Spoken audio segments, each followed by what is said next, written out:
Bismillahirrahmanirrahim. Today we are going to discuss the pathways of complement activation.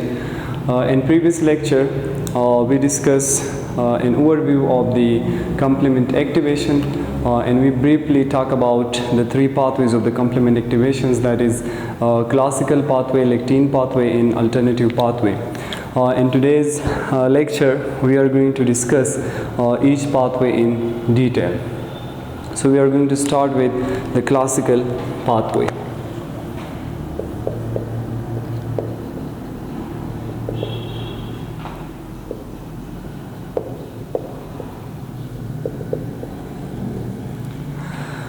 The classical pathway, it is one of the three pathways of complement activation. In these classical pathway, it is activated only in the presence of antibodies. So it plays major role in adaptive immune responses, or you can say humoral immune responses. In this classical pathway, it involves C1 component of the classical pathway. The C1 component, it binds to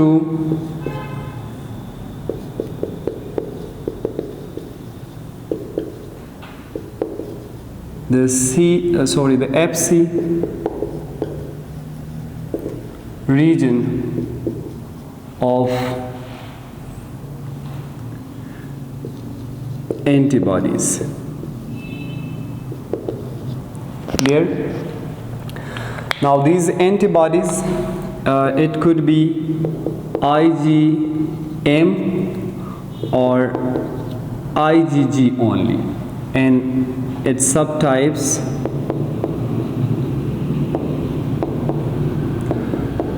IgG2, IgG3 and IgG1. Clear? The C1 components can only bind to the Fc regions of IgM or IgG, and its subtypes IgG2, IgG3 and IgG1. So we can say that the C1, the other immunoglobulins, that is IgE, immunoglobulin A,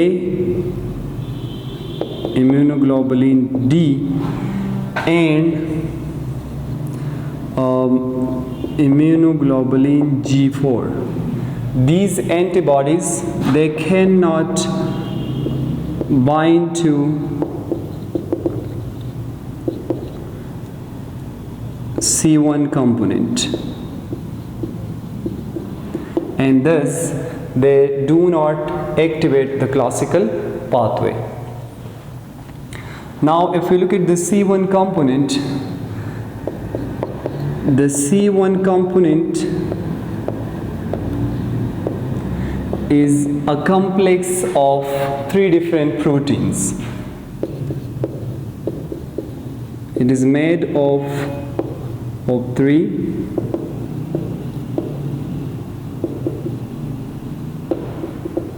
different proteins, and these proteins are C1q, C1r and C1s. The C1q portion, it comprises 6 amino acids, and this C1q combines with C1r and C1s to form the C1 component of the complement system. And C1q, it is the portion of the C1 component which is going to bind to the Fc region of the antibody that we will discuss in all steps of the classical pathway. Now we are going to look at the activators of the classical pathway.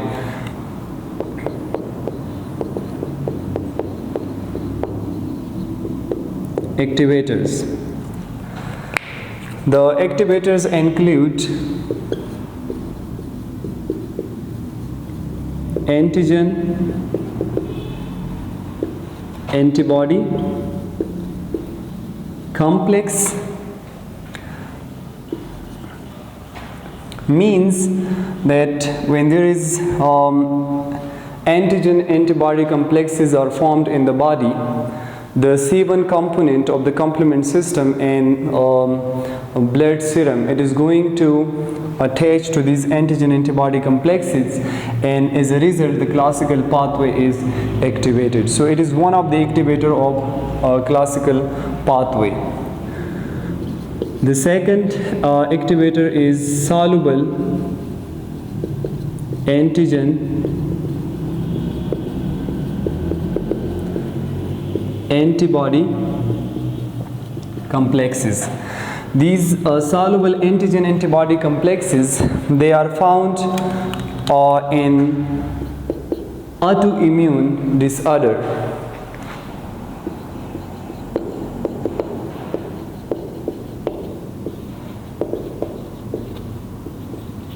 such as systemic lupus,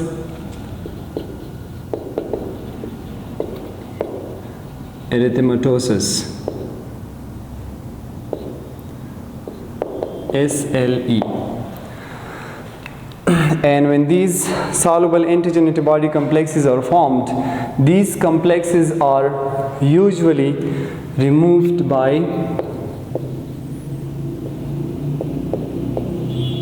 macrophages.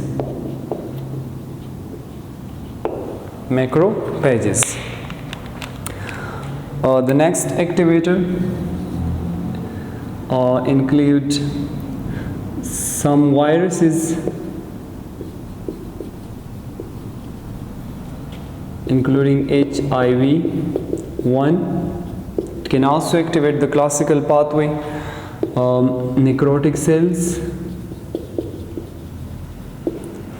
subcellular membrane,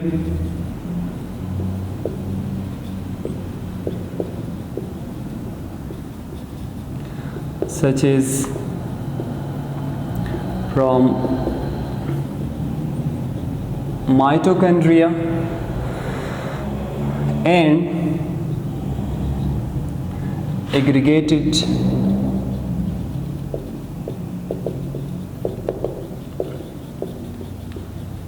immunoglobulins.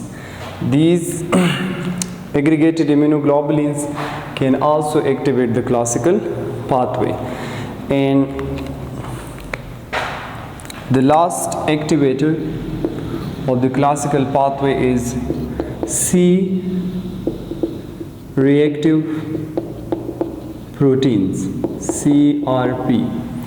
These C-reactive proteins, they are a component of the inflammatory immune responses, and this CRP,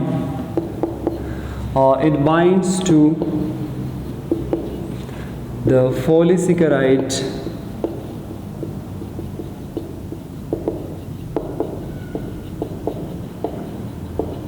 phosphocholine, which is found on the cell wall of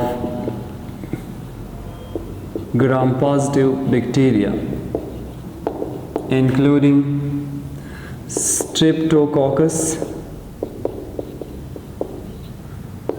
pneumoniae.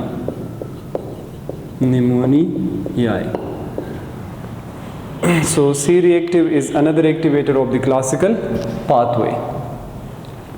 Now we are going to look at the early steps of classical pathway.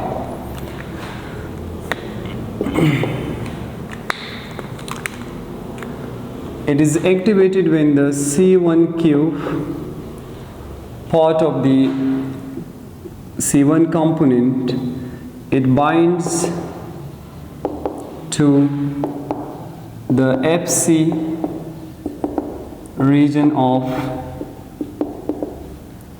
antibody, that is tail portion of the antibody. Once this C1q binded to the Fc region of antibody, the C1 component gets activated enzymatically, and then we call it C1 esterase. And this C1 esterase is going to cleave the next component of the complement system, that is C4 component. So when it binds to the Fc region, the C1 component of the complement system becomes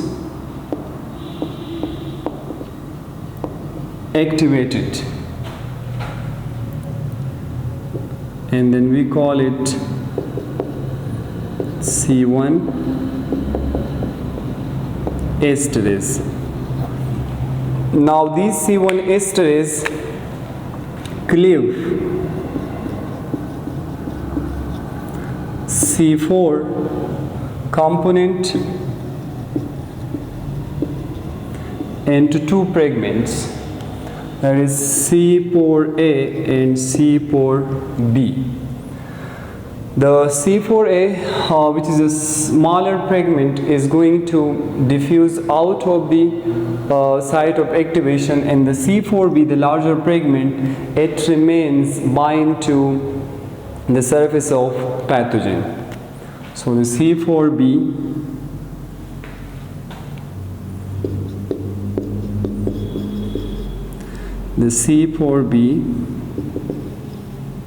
binds to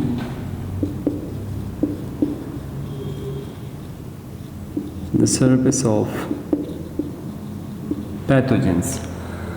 Now what happened? These C4b bound to pathogens, it is going to bind the C2 component of the complement system, or we can say in next step the C2 component of the complement system binds to C4b on the surface of pathogen. Clear? And then the C1s portion of the C1 component, it cleaves the C2 component into C2a and C2b. Now as we know, the C2a, it is larger fragment in case of C2, larger than C2b. So this C2a, it remains binds to the C4b on the surface of pathogen, and the C2b, it is going to release into fluid phase, diffuse out.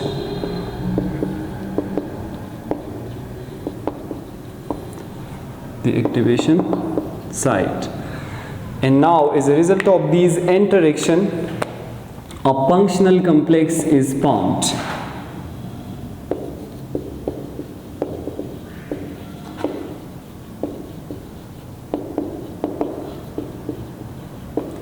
And this functional complex is C4b2a.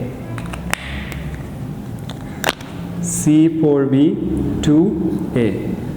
And this C4b2a is called the C3 convertase of classical pathway of the complement activations. Now this C4b2a is going to cleave the next component of the complement system, that is C3, that we will discuss in common steps shared by all three pathways. The three pathways, they are activated by different molecules, but after all these steps, these three pathways, they converge, especially when the C3 cleavage is taking place. So we will discuss that in detail later on. So this is a classical pathway. Let me quickly revise. Classical pathway, it involves the C1 component of the classical pathway. The C1 binds to the Fc region of the antibodies, that is IgM or IgG only. The C1 component cannot bind to IgE, IgA and IgD and IgG4, which is a subtype of IgG. So they do not participate in the activation of classical pathway. The C1 component, the main component of the classical pathway, it is made up of three different proteins, that is C1q, C1r and C1s. The C1q, it is made up of 6 amino acid, and these C1q together with C1r and C1s form the C1 component of the classical pathway. The activators, it includes antigen antibody complexes. It is responsible for the activation of the complement system. The soluble antigen antibody complexes, which are formed in autoimmune disorders such as systemic lupus erythematosus, and these complexes are usually removed by macrophages. Some viruses can also activate the classical pathway, including HIV-1, necrotic cells, subcellular membranes such as from mitochondria, Golgi bodies or endoplasmic reticulum. They can also activate the classical pathway and aggregated immunoglobulins. The steps include in classical pathway, the first step is when C1q portion of the C1 component binds to the Fc regions of antibody, the C1 component of the system, as a result of these binding, becomes activated, which we call the C1 esterase. And this C1 esterase is going to cleave the C4 component into two fragments, that is smaller fragment and larger fragment.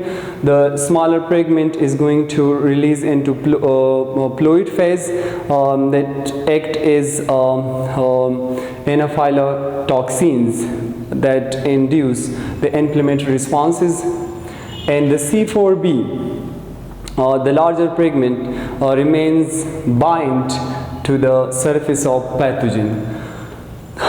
The C2 component, now this C4b binded with pathogens is going to bind the C2 component, and the C1s portion of the C1 component cleaves the C2 into two fragments, that is C2a and C2b. Now in case of C2, as we know, the C2a is a larger fragment, so these larger fragments remains bind to the surface of pathogens with C4b, and the C2b, it diffuse out of the activation sites. It again release into fluid phase.